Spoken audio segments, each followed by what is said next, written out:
कार्तिक मास महात्म कथा अध्याय 10। राजा पृथु बोले, हे ऋषि श्रेष्ठ नारद जी, आपको प्रणाम है।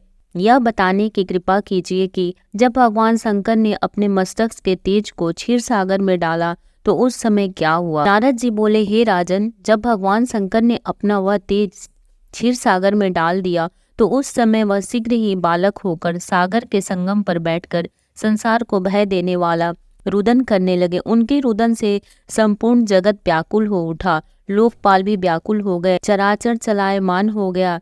शंकर सुवन के रुदन से संपूर्ण ब्रह्मांड व्याकुल हो गया।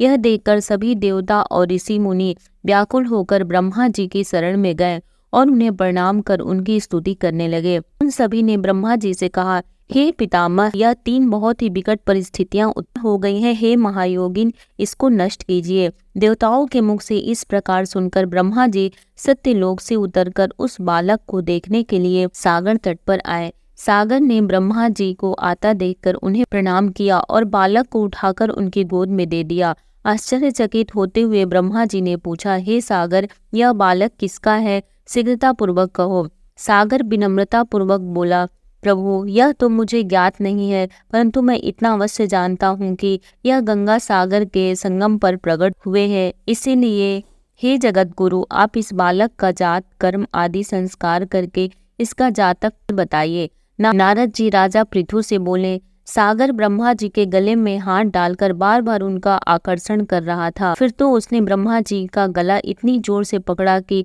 उससे पीड़ित होकर ब्रह्मा जी की आंखों से अश्रु टपकने लगे।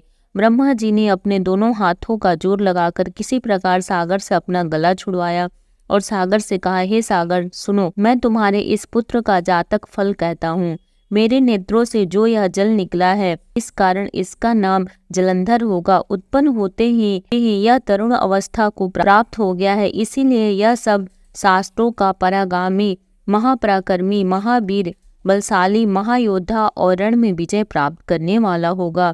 यह बालक सभी दैत्यों का अधिपति होगा। यह किसी से भी पराजित न होने वाला तथा भगवान विष्णु को भी जीतने वाला होगा।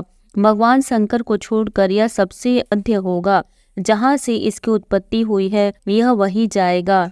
इसकी पत्नी बड़ी पतिव्रता, सौभाग्यशालिनी, सर्वांग सुंदरी, परम मनोहर, मधुरवाणी बोलने वाली सिलवान होगी। सागर से इस प्रकार कहकर ब्रह्मा जी ने शुक्राचार्य को बुलाया और उनके हाथों में बालक का राज्याभिषेक कराकर स्वयं अंतर ध्यान हो गए।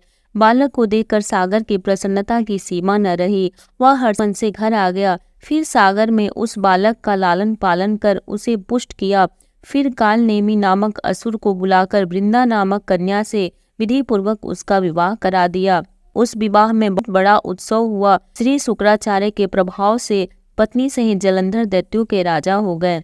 10वीं अध्याय समाप्त होती है। जय श्री हरि। माता तुलसी की आरती। तुलसी महारानी नमो नमो, हरि की पटरानी नमो नमो, धन तुलसी पूर्ण तप कीन्हो, शालिग्राम बनी पटरानी, जाके पत्र मंजरी कोमल, श्रीपति कमल चरण लपटानी, धूप दीप नैवेद्य आरती, पुष्पन की वर्षा बरसाती, 56 भोग 36 व्यंजन, बिन तुलसी हरि एक न माने, तुलसी महारानी नमो नमो, सभी सखी मैया तेरो यश गावे, भक्ति दान दी जय महारानी, नमो नमो तुलसी महारानी, तुलसी महारानी नमो नमो, हरि की पटरानी नमो नमो। एक बार सभी बोलिए, तुलसी माता की जय। जय श्री हरि। फ्रेंड्स, यदि ये कथा आपको अच्छी लगे तो लाइक कर दीजिए, शेयर कर दीजिए, चैनल को सब्सक्राइब कर लीजिए, बेल नोटिफिकेशन को प्रेस कर दीजिए ताकि जब भी मैं कोई नई वीडियो अपलोड करूं उसकी नोटिफिकेशन सबसे पहले आपको मिले। जय श्री हरि। राधे राधे।